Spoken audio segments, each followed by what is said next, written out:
وكفى وسلام على عباده الذين اصطفى أما بعد فأعوذ بالله من الشيطان الرجيم بسم الله الرحمن الرحيم فأوحى إلى عبده ما أوحى صدق اللہ العظیم۔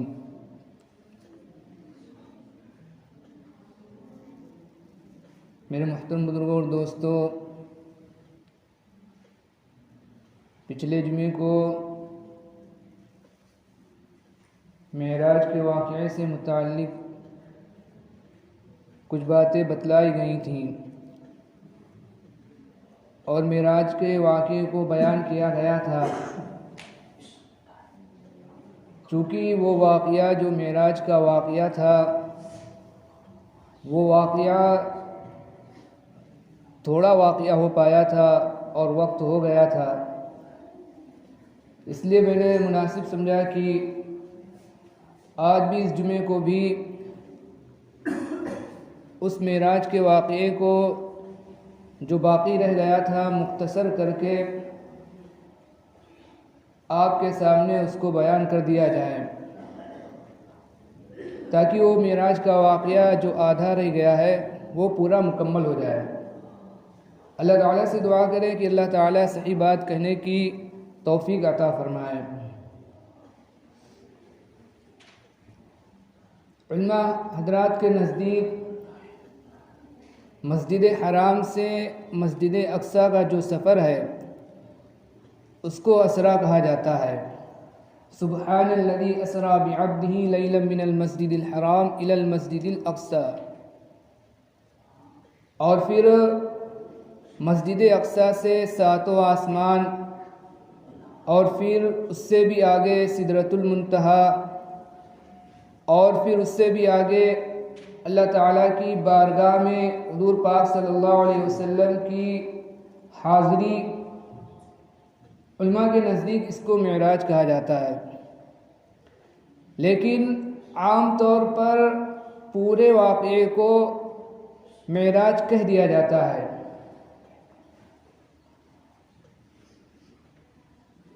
اس معراج کے واقعے میں بہت ساری باتیں پچھلے جمعے کو بتلائی گئیں کہ حضور پاک صلی اللہ علیہ وسلم نے جب مسجد حرام سے سفر کیا مسجد اقصیٰ کا، تو آپ صلی اللہ علیہ وسلم کا گزر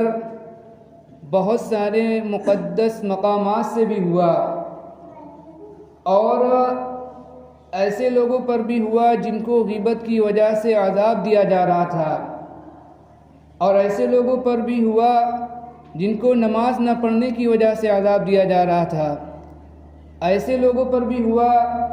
جن کو زکوٰۃ نہ دینے کی وجہ سے عذاب دیا جا رہا تھا، ایسے لوگوں پر بھی آپ صلی اللہ علیہ وسلم کا گزر ہوا جن کو یتیم کے مال کھانے کی وجہ سے، ناحق یتیموں کا مال کھانے کی وجہ سے عذاب دیا جا رہا تھا، اور ایسے لوگوں پر بھی آپ صلی اللہ علیہ وسلم کا گزر ہوا جن کو سود کھانے کی وجہ سے عذاب دیا جا رہا تھا، اور ایسے لوگوں پر بھی آپ صلی اللہ علیہ وسلم کا گزر ہوا جن کو زنا کی وجہ سے عذاب دیا جا رہا تھا۔ غرض کہ آپ صلی اللہ علیہ وسلم کے اس سفر کے اندر بہت ساری چیزیں پیش آئیں، اور بہت ساری باتیں آپ صلی اللہ علیہ وسلم نے اس سفر کے اندر دیکھی، اور بہت ساری چیزوں کا آپ صلی اللہ علیہ وسلم نے اس سفر کے اندر مشاہدہ کیا۔ یہ سفر بالآخر آپ صلی اللہ علیہ وسلم یہ سفر کرتے ہوئے آپ صلی اللہ علیہ وسلم مسجد اقصیٰ پر پہنچے، مسجد اقصیٰ میں پہنچے۔ مسجد اقصیٰ میں پہنچنے کے بعد وہاں پر پہلے سے ہی حضور پاک صلی اللہ علیہ وسلم کے استقبال کے لیے تمام انبیاء علیہ السلام وہاں پر موجود تھے۔ آپ صلی اللہ علیہ وسلم وہاں پہنچے، اذان ہوئی، اقامت ہوئی، اور حضرت جبریل علیہ السلام نے آپ صلی اللہ علیہ وسلم کا ہاتھ پکڑ کر مصلی کے اوپر بڑھا دیا، اور آپ صلی اللہ علیہ وسلم نے تمام انبیاء علیہ السلام کی امامت فرمائی، اور تمام انبیاء علیہ السلام نے آپ صلی اللہ علیہ وسلم کے پیچھے نماز ادا کی، نماز پڑھی۔ اس سے بھی ہمیں حضور پاک صلی اللہ علیہ وسلم کے مقام اور مرتبہ کا پتہ چلتا ہے کہ اللہ تعالیٰ نے آپ صلی اللہ علیہ وسلم کو کیا مقام اور مرتبہ عطا فرمایا تھا کہ آپ صلی اللہ علیہ وسلم نماز پڑھا رہے ہیں اور تمام کے تمام انبیاء اور رسول تمام کے تمام انبیاء علیہ السلام اور تمام کے تمام رسول آپ صلی اللہ علیہ وسلم کے پیچھے نماز ادا کر رہے ہیں، نماز پڑھ رہے ہیں۔ پھر آپ صلی اللہ علیہ وسلم مسجد اقصیٰ سے باہر آئے اور وہاں آپ صلی اللہ علیہ وسلم کو 4 پیالے پیش کیے گئے، ایک دودھ کا پیالہ، ایک پانی کا پیالہ، ایک شہد کا پیالہ اور ایک شراب کا پیالہ۔ تو آپ صلی اللہ علیہ وسلم نے دودھ کے پیالے کو منتخب فرمایا اور آپ صلی اللہ علیہ وسلم نے دودھ نوش فرمایا۔ حضرت جبریل علیہ السلام نے عرض کیا کہ آپ صلی اللہ علیہ وسلم نے دین فطرت کو اختیار کیا۔ پھر آپ صلی اللہ علیہ وسلم کا اس کے بعد آسمان کی جانب کا سفر شروع ہوتا ہے، آسمان کا سفر شروع ہوتا ہے اور آپ صلی اللہ علیہ وسلم کے لیے ایک جنت کی سیڑھی لائی جاتی ہے جس کو عربی میں معراج کہا جاتا ہے۔ عربی میں سیڑھی کو معراج کہا جاتا ہے۔ جنت سے آپ صلی اللہ علیہ وسلم کے لیے وہ سیڑھی لائی جاتی ہے اور آپ صلی اللہ علیہ وسلم اس سیڑھی پر سوار ہوتے ہیں اور پھر اس کے بعد 7 آسمان کی سیر کرتے ہوئے آپ صلی اللہ علیہ وسلم سدرۃ المنتہا تک پہنچتے ہیں۔ جب پہلے آسمان پر پہنچتے ہیں تو وہاں کا جو دروگہ ہوتا ہے، پہلے آسمان کا جو دروگہ ہوتا ہے، حضور پاک صلی اللہ علیہ وسلم کے ساتھ حضرت جبریل علیہ السلام بھی ہوتے ہیں اور بھی فرشتے ہوتے ہیں، حضرت جبریل علیہ السلام بھی ہوتے ہیں۔ تو جب پہلے آسمان پر پہنچتے ہیں تو پہلے آسمان کا جو دروگہ ہوتا ہے وہ پوچھتا ہے کہ کون؟ حضرت جبریل علیہ السلام عرض کرتے ہیں کہ انا جبریل، میں جبریل۔ پھر وہ فرشتہ پوچھتا ہے کہ من معک، کہ آپ کے ساتھ اور کون ہے؟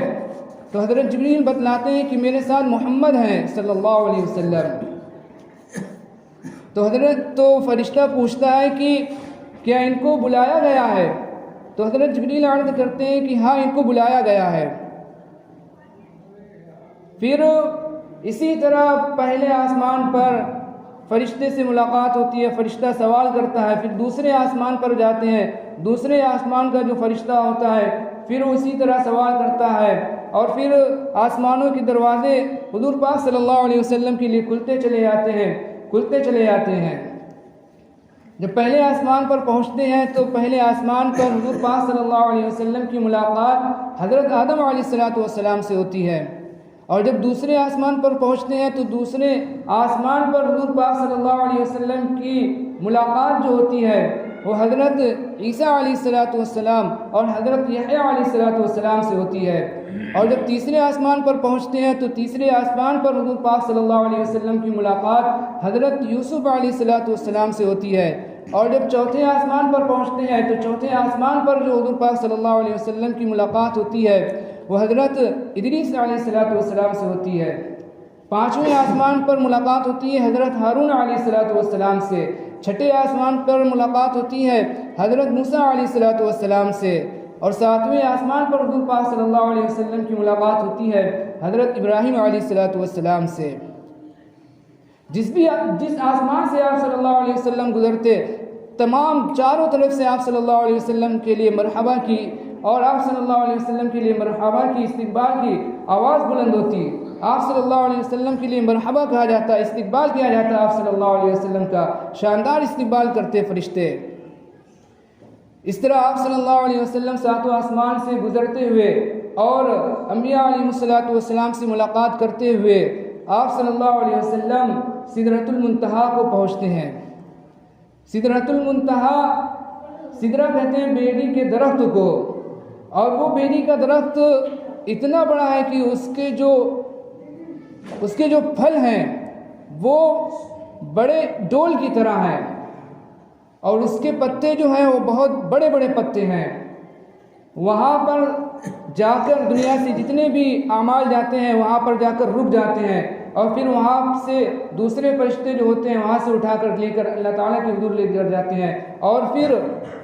اوپر سے جو اللہ تعالیٰ کی طرف سے احکام آتے ہیں وہ سدرۃ المنتہا پر آ کر رک جاتے ہیں، اور پھر اس کے نیچے والے جو فرشتے ہیں ان احکامات کو لے کر آتے ہیں۔ پھر آپ صلی اللہ علیہ وسلم سدرۃ المنتہا کو پہنچے اور آپ صلی اللہ علیہ وسلم نے بیت المعمور کو بھی دیکھا. بیت المعمور میں بھی گئے آپ صلی اللہ علیہ وسلم. اور بیت المعمور وہ جگہ ہے آسمان کے اندر، وہ جگہ ہے کہ جس کے اندر روزانہ 70,000 فرشتے جاتے ہیں، اور ایک مرتبہ اگر کوئی فرشتہ جاتا ہے تو قیامت تک دوبارہ اس کا نمبر نہیں آتا. سدرۃ المنتہا پر پہنچنے کے بعد حضرت جبریل علیہ السلام رک جاتے ہیں اور عرض کرتے ہیں یا رسول اللہ صلی اللہ علیہ وسلم، اگر ایک قدم بھی میں نے اس کے آگے بڑھایا تو میرے پر جل کر راکھ ہو جائیں گے. پھر آپ صلی اللہ علیہ وسلم کے لیے رفرف لایا جاتا ہے، جنت کی قالین لائی جاتی ہے. آپ صلی اللہ علیہ وسلم اس پر بیٹھتے ہیں اور اللہ تعالیٰ کے حضور، اللہ تعالیٰ کے دربار میں حاضری کے لیے آپ صلی اللہ علیہ وسلم چل پڑتے ہیں. جب حضور پاک صلی اللہ علیہ وسلم اللہ تعالیٰ کے بارگاہ میں حاضر ہوتے ہیں تو ان کلمات کے ساتھ حاضر ہوتے ہیں، التحیات للہ والصلوات والطیبات، کی تمام زبانی عبادتیں، تمام کی تمام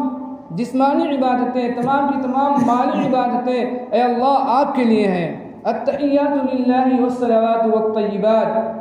پھر اللہ تعالیٰ کی طرف سے ادھر سے جواب آتا ہے السلام علیک ایھا النبی ورحمۃ اللہ وبرکاتہ، کہ اے نبی آپ پر سلامتی ہو، رحمت ہو اور برکتیں ہوں آپ پر. ایسے موقع پر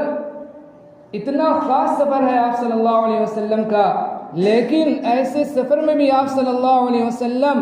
اپنی اس امت کو بھولتے نہیں، اپنی اس امت کو فراموش نہیں کرتے، بلکہ اللہ تعالیٰ کے بارگاہ میں حاضر ہونے کے باوجود آپ صلی اللہ علیہ وسلم اللہ تعالیٰ سے عرض کرتے ہیں یا اللہ صرف مجھ پر سلامتی نہیں بلکہ میری امت کے جو نیک بندے ہیں ان پر بھی آپ کی سلامتی ہو. السلام علینا وعلی عباد اللہ الصالحین، کہ ہم پر بھی سلامتی ہو اور جو آپ کے نیک بندے ہیں ان پر بھی سلامتی ہو. آپ صلی اللہ علیہ وسلم نے ایسے مبارک سفر میں اور ایسے خاص سفر میں بھی آپ صلی اللہ علیہ وسلم نے اپنی امت کو فراموش نہیں کیا. آپ صلی اللہ علیہ وسلم حضور پاک صلی اللہ علیہ وسلم اللہ تعالیٰ کی بارگاہ میں حاضر ہونے کے باوجود بھی اپنی امت کو نہیں بلایا. اتنا زیادہ آپ صلی اللہ علیہ وسلم کو اپنی امت سے لگاؤ تھا، اتنا زیادہ آپ صلی اللہ علیہ وسلم اپنی امت کے بارے میں فکر مند رہا کرتے تھے، اتنا زیادہ آپ صلی اللہ علیہ وسلم اپنی امت کے بارے میں غمگین رہا کرتے تھے کہ کسی طرح میری امت جو جہنم سے بچ کر جنت کے اندر جانے والی بن جائے. ایسے مبارک سفر میں بھی آپ صلی اللہ علیہ وسلم نے اپنی امت کو نہیں بلایا، فراموش نہیں کیا. پھر ادھر سے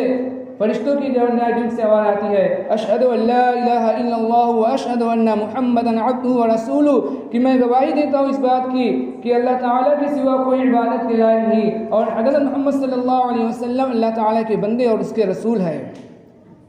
یہ پوری جو دعا ہے یہ ہم اور آپ نماز کے اندر پڑھتے ہیں، اور یہ وہی دعا ہے جو حضور پاک صلی اللہ علیہ وسلم نے معراج میں آپ صلی اللہ علیہ وسلم نے اور اللہ تعالیٰ نے اور فرشتوں نے یہ پڑھی تھی. پھر اللہ تعالیٰ کی طرف سے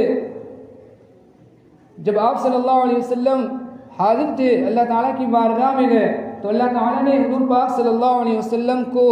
3 تحفے عطا کیے. 3 تحفے حضور پاک صلی اللہ علیہ وسلم کو اللہ تعالیٰ نے عطا کیے. سب سے پہلا تحفہ آپ صلی اللہ علیہ وسلم کو جو عطا کیا گیا 50 نمازوں کا تحفہ عطا کیا گیا. نماز جس کو ہم اور آپ بہت ہلکا سمجھتے ہیں، اللہ تعالیٰ نے اور جو جتنے بھی احکامات ہیں، حج ہے، روزہ ہے، زکوٰۃ ہے، اور بھی جو شریعت کے جتنے بھی زیادہ احکام ہیں اللہ تعالیٰ نے اس دنیا کے اندر حضور پاک صلی اللہ علیہ وسلم کو عطا کیے. لیکن اللہ تعالیٰ نے جو معراج جو نماز کا جو تحفہ ہے اللہ تعالیٰ نے حضور پاک صلی اللہ علیہ وسلم کو معراج میں عطا کیا. اس سے نماز کی اہمیت کا اندازہ ہوتا ہے. تو سب سے پہلا جو تحفہ اللہ تعالیٰ نے عطا کیا وہ 50 نمازیں اللہ تعالیٰ نے عطا کی، اور دوسرا جو تحفہ عطا کیا وہ سورہ بقرہ کی آخری آیتیں اللہ تعالیٰ نے عطا کی. اور وہ آیتیں ایسی آیتیں ہیں کہ ان کے آیتوں کے اندر اللہ تعالیٰ نے مانگنے کا سلیقہ بتلایا ہے، مانگنے کا طریقہ بتلایا ہے کہ ہم سے اگر مانگو تو کس طرح مانگو، اگر ہم سے سوال کرو تو کس انداز میں سوال کرو، اگر ہم سے مانگو سوال کرو تو کس انداز میں سوال کرو، کس انداز میں ہم سے مانگو۔ اللہ تعالیٰ نے وہ سورہ بقرہ کی جو آخری کی آیتیں ہیں، اللہ تعالیٰ نے ان آیتوں کے اندر ہمیں اور آپ کو وہ طریقہ بتلایا ہے کہ ہماری بارگاہ میں کس طرح درخواست کرنا ہے۔ اور تیسرا جو تحفہ اللہ تعالیٰ نے عطا فرمایا وہ یہ عطا فرمایا کہ آپ کی امت کا جو کوئی اگر شرک نہیں کرے گا، شرک کے علاوہ ہم تمام گناہوں کو معاف کر دیں گے، لیکن اگر کوئی شرک کرے گا تو اس کی بخشش نہیں ہوگی۔ تو 3 تحفے عطا فرمائے، 50 نمازیں اور سورہ بقرہ کی آخری کی آیتیں، اور اگر کسی کے اندر شرک نہیں پایا گیا تو اللہ تعالیٰ اس کو بھی کیا کریں گے، معاف فرما دیں گے۔ لیکن پھر وہ 50 نمازیں دھیرے دھیرے حضرت موسیٰ علیہ السلام سے واپسی میں جب ملاقات ہوئی تو حضرت موسیٰ علیہ السلام نے کہا کہ میری امت پر تو صرف 2 نمازیں فرض تھیں، اور میں نے اپنی امت کا حال کو دیکھا تھا، آپ کی امت تو کمزور ہے، اس لیے آپ اللہ تعالیٰ کی بارگاہ میں جائیں اور نمازوں کو کم کرائیں۔ تو دھیرے دھیرے وہ نمازیں کم ہوتی گئیں اور آخر میں وہ نمازیں 5 نمازیں رہ گئیں۔ لیکن یہ نمازیں 5 ہیں، اللہ تعالیٰ 50 نمازوں کا اجر و ثواب عطا فرماتے ہیں۔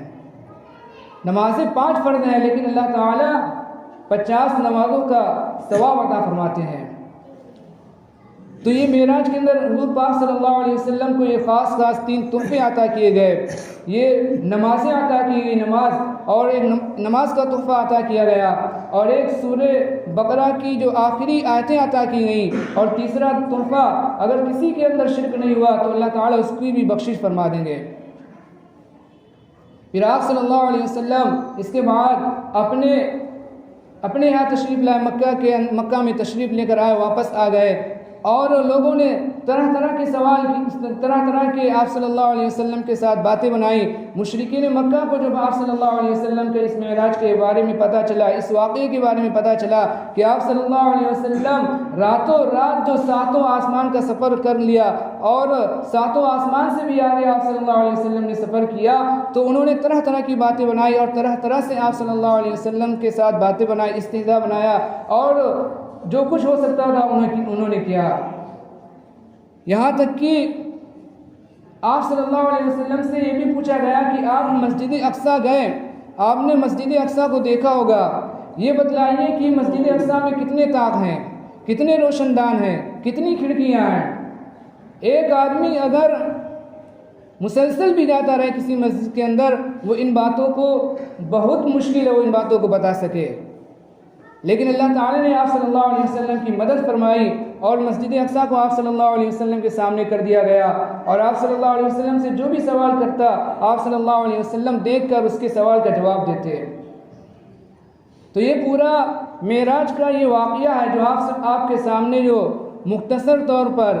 بتلایا گیا، بیان کیا گیا ہے۔ اگر اس کی تفصیل کو ہم جاننا چاہیں تو اس واقعے کے اندر بہت ساری اہم باتیں ہیں، اور اس واقعے کے اندر بہت سارے نکات ہیں، اور اس واقعے کے اندر ہمارے لیے بہت ساری عبرت کا سامان ہے، اور اس واقعے کے اندر ہمارے لیے ایک سبق ہے،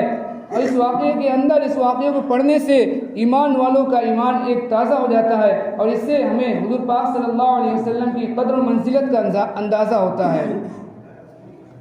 وقت ہو گیا ہے، اپنی بات کو اسی پر ختم کرتا ہوں۔ اللہ تعالیٰ سے دعا کریں کہ اللہ تعالیٰ ہم سب کو کہنے سننے سے زیادہ عمل کرنے کی توفیق عطا فرمائے۔ آمین۔ وما علینا الا البلاغ المبین۔ جنہوں نے سنت نہیں پڑھی وہ سنت پڑھ لیں۔